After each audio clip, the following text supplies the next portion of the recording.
Welcome to another episode of Tech Done Different. I'm your host, Ben Schmerler. With me today is Andrew Lemon, who hates titles. But if you had to give him a title, he said he is the principal security engineer for Red Threat. Andrew, thanks for joining us today. And why don't you give the audience a little background about what you do and a little background about yourself? Hey, Ben, thanks for having me. So, again, my name is Andrew Lemon. I am the principal security engineer at Red Threat. Another title is CEO, but I mean, who really cares about that? It's only there to sign paperwork. Um, I really wanted to own a job. Most people want to own a business. I wanted to own a job, and that job I wanted to own was penetration testing. So I wanted to break into things and hack networks. And I worked for a consultancy company for years, and I've done this for private industry for a while. But I really wanted the freedom to do my own thing, pick my customers, and really deliver a service that I could be proud of. So kind of led me to start my own thing, and that's where I am now. That's awesome. I really love hearing that. One of our big themes here is thinking like a hacker, and you definitely have it. So we're gonna get into more of that later. But one thing I want to talk about is, before for those who've listened for a while, you probably realize that, I don't just do these recordings offhand. I usually like to do a little bit of pre stuff. And normally the way these things go is I do a little research on my guests, and then I ask them a few questions to get to know them, so I could put together some questions. But my call with Andrew is a little different. Andrew kind of social engineered me a little bit. Andrew, why don't you tell our audience why you decided to do some research on me before we had our interview?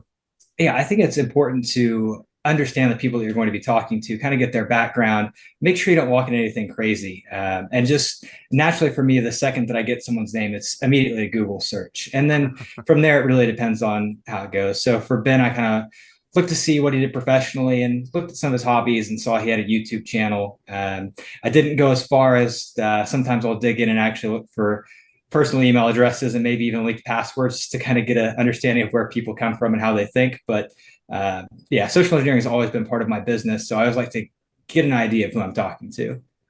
Yeah, definitely. It was really interesting. You definitely scratched my nerd funny bone, where you started asking me questions about old video games and stuff. And I mean, that's really effective, especially for the work you're doing in penetration testing and red teaming. Getting people to sort of let go of their own inhibitions is key to sort of discovering their vulnerabilities. Isn't that right? Yeah, the fastest way, I mean, build rapport as fast as you can. And then that'll ensure that you have a good, successful engagement with a person. Yeah, definitely. So what inspires you about security specifically? I mean, clearly this is a passion for you. You have all these cool stories you told me, which we're gonna get into in a bit, and you like picking your customers and stuff. Tell me just like what is it about the security business that really gets you passionate? So when I was a kid, my dad was a Microsoft certified engineer, and as a kid, I always asked why. And so he never stopped me. Every time I asked why, he would break things down, even if he had to go down to the atomic level. And that's been kind of this driving force of what led me into security. I always wanted to know not only how things worked, but how you could break them and make them work differently. So from the time I got my first PC, I asked, well, could I make it melt? Could I catch it on fire? My dad said, well, no, but a virus could destroy the data. And that's kind of this approach where I've taken to security. And it's really helped my customers because a lot of times I don't ask like, okay, can I get domain admin? I want to ask, how can I really, really affect, like, how can I show impact to a customer? And if that's a municipal power plant, that's how can you shut down power? If that's a hospital, how can you shut down the infectious disease ward or change pressures? Or if it's a pipeline, how could you simulate an explosion? So having that kind of curiosity of not only understanding the tech, but what also the tech's driving, whether that's the operations or the pipelines or the production lines, whatever that is. Yeah, one of the things we discussed before the call today was you were a little resentful of the idea of cut and paste penetration testing. Do you want to first, let's just talk about what cut and paste penetration testing is. How would you describe that? Yeah, so basically there's really a methodology now. I mean, you can pretty much run crack map exec responder and then use RSAT and you can get to domain admin. So a lot of companies are just churning out these pen tests where there's a formula that will get you compromised on say 90% of organizations. but it's boring and it's not specific. And so what you'll see is a lot of organizations are pumping out the same pen test for what would be a tree farm or a hospital or Right. a Fortune 500 company, even your mom and pop shops. My idea was to really tailor it towards my customers and really make it impactful for them. Yeah, a lot of people talk about how amazing they are at being hackers and how great they are at breaking into things, how much technical knowledge they have, but none of that really matters if there's no actual customer impact. Well, tell me what you think about credentials and their value as it pertains to the customer. Yeah, credentials in terms of certificates or as in passwords or Yeah, I mean, so I guess what I mean by that is a lot of people like when they go in and they're talking, engaging with a client, and they're talking about how they're going to have a successful penetration test. What they like to do is they like to sort of wave around how smart they are or how brilliant of a hacker they are. But doesn't that kind of miss the point? yeah, and that's something I do try to engineer with my customers, right? I try to a lot of times go with the least common denominator. So a good example of that was an engagement where previous a very big firm had broken into this organization, and they did it by sending a malicious PDF. They compromised, got domain admin, and they were able to get control over the door readers and then create their own badges. And they wrote Mhm. their own badge with a Proxmark, and they were able to get in. So they spent roughly, I don't know, 40 hours to do this physical pen test, which is cool, but like you're going to see that kind of pen test in an Ian Fleming novel, right? Like that's the stuff of spies. Your real threat is your idiot. What could an idiot do? Could an idiot climb the fence? Could they open this unlocked cabinet? Could they grab these electrical cables? You're not dealing with highly sophisticated attackers most of the time.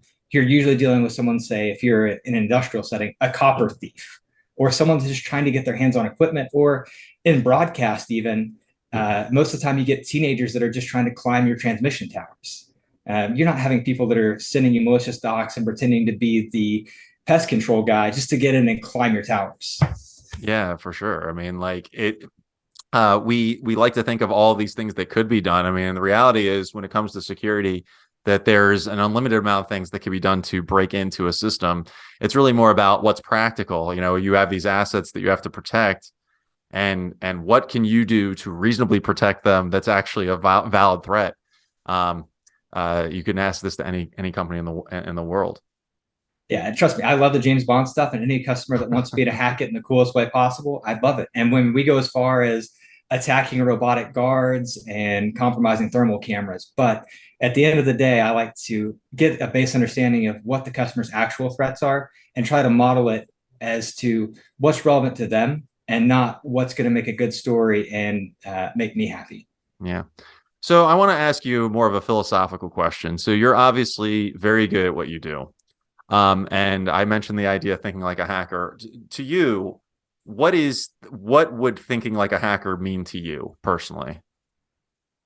I think that a lot of people get confused about what hacking is. They think that it's a malicious at the end of the day. Hmm. And really, hacking at its core is just making something do something it wasn't supposed to do. Hmm. That's where all of your hackers started. I mean, everyone that's ever done anything that's uh, Leonardo da Vinci or those people, they're hackers.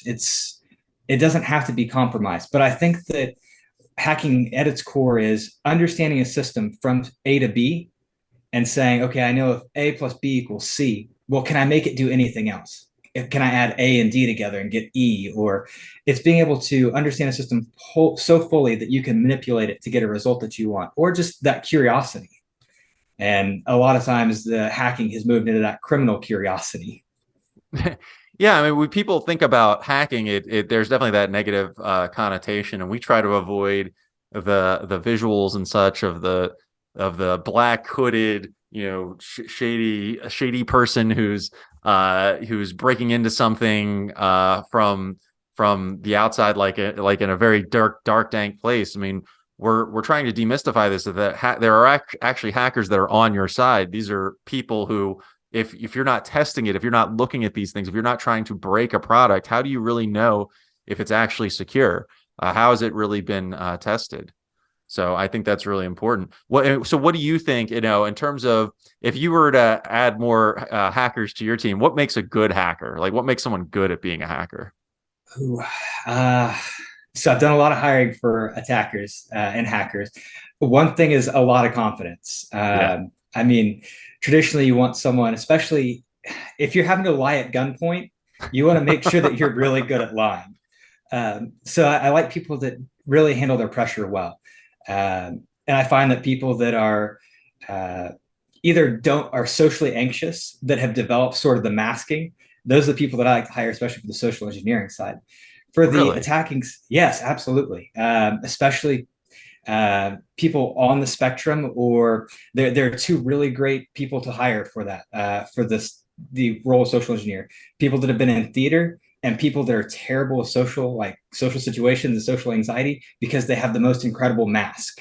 And Huh. so I like those people because when they're out of place, it's not unusual for them. If they're pretending to be the exterminator or the HVAC guy, they're used to just feeling out of place all the time. So it's nothing for them to take on a role and pretend to be a person. So those So, are social engineers I like to hire. so I was gonna say you're gonna start recruiting from Broadway, I guess. Uh, Absolutely.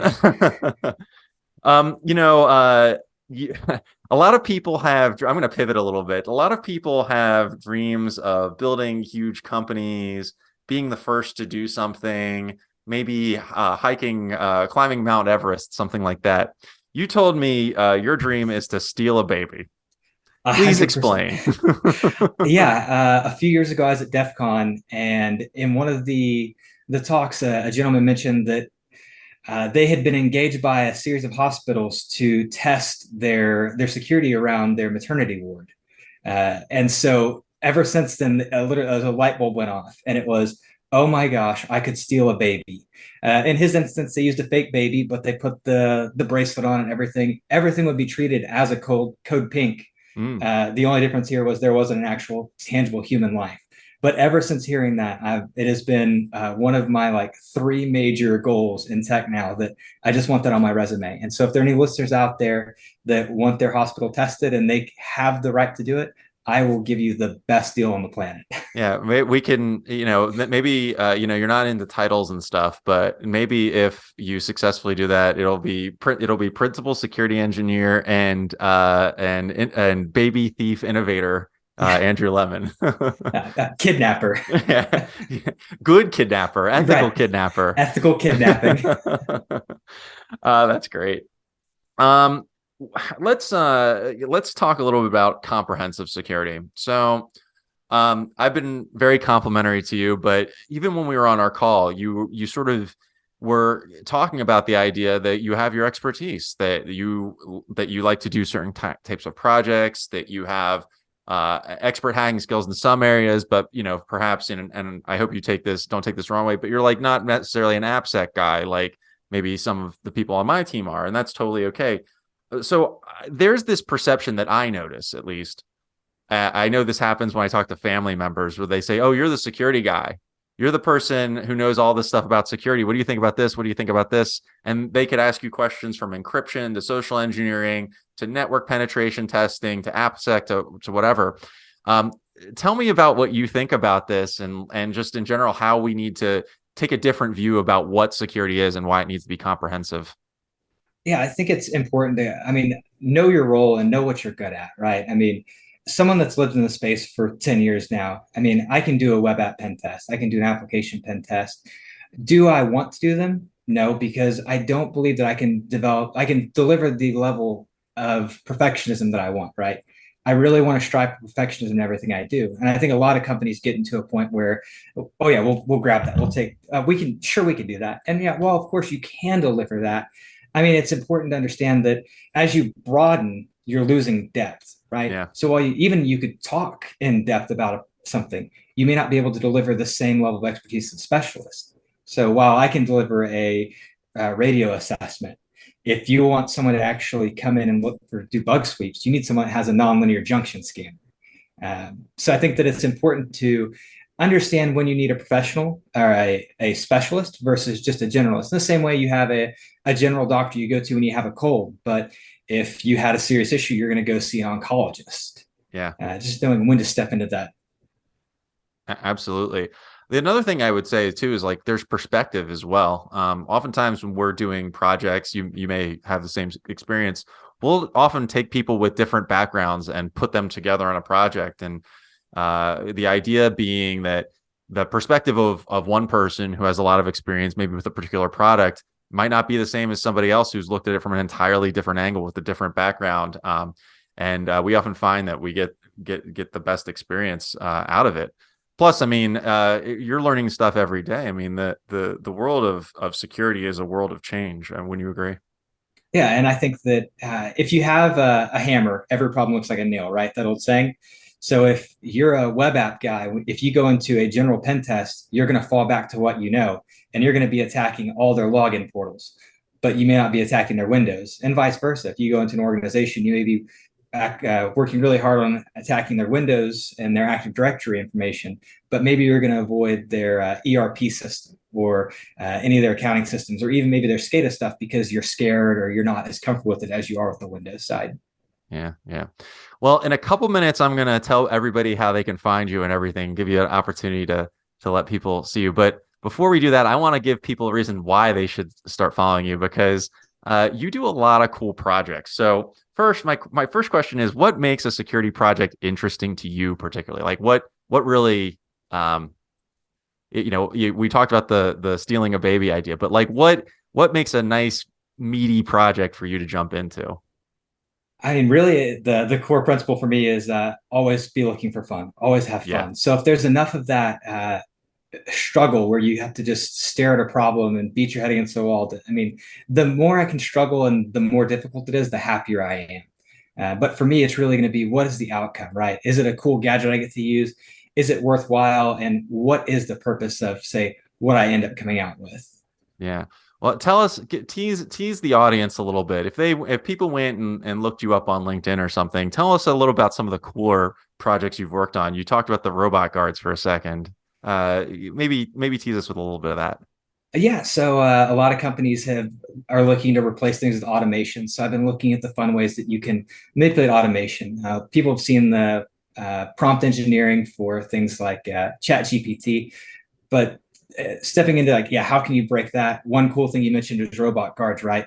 A lot of physical human beings have been replaced with robot guards, and so I've started looking at how we can affect those. We have customers that utilize these security as a service platform where they get an all-in-one. They've got a security operations center that follows this robot guard around. And so asking questions like, can you hide from a robot guard with a Mylar blanket?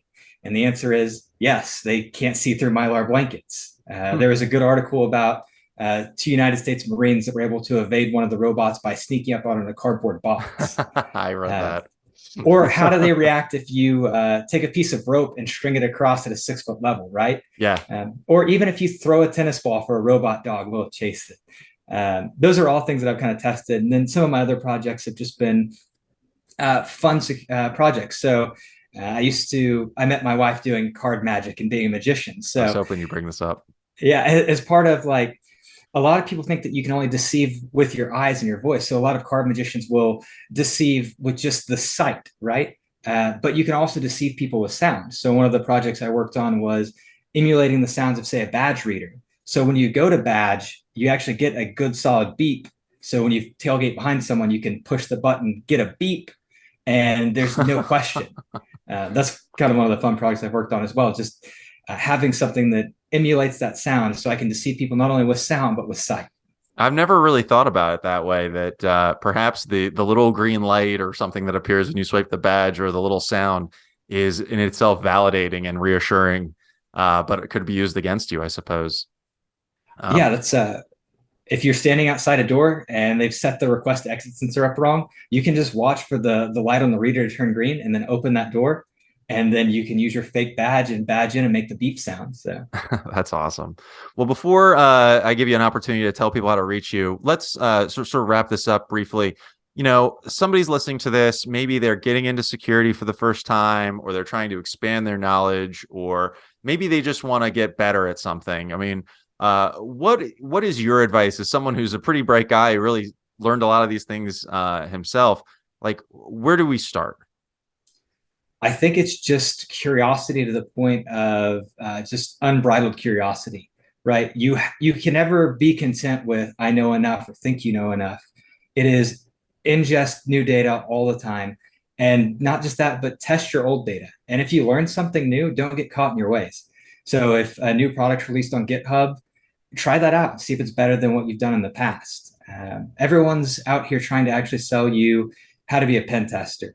And I've started to notice a trend in the gentlemen that I've interviewed and the ladies I've interviewed in the last 2 years. If I said, tell me the last thing you hacked, it's a guarantee that they attacked an Apache service. It was a web server. They got command execution, compromised www data, and did a SWID bit privilege escalation, right? Which is great. It's cool. It showed me they hacked something, but I can tell you, okay, that was probably on Hack the Box and you did this. There's this generic. So understand what the industry wants. Mm. There's a lot of openings for web app pen testers, but they're being filled because there's that learning. But there aren't a lot of openings for people that know Windows, people that know IoT or social engineering, because those skills are hard to teach, hard to find. So if you can find a good mentor or really dig in and learn those on your own, you'll write your own paycheck for the next 10 years.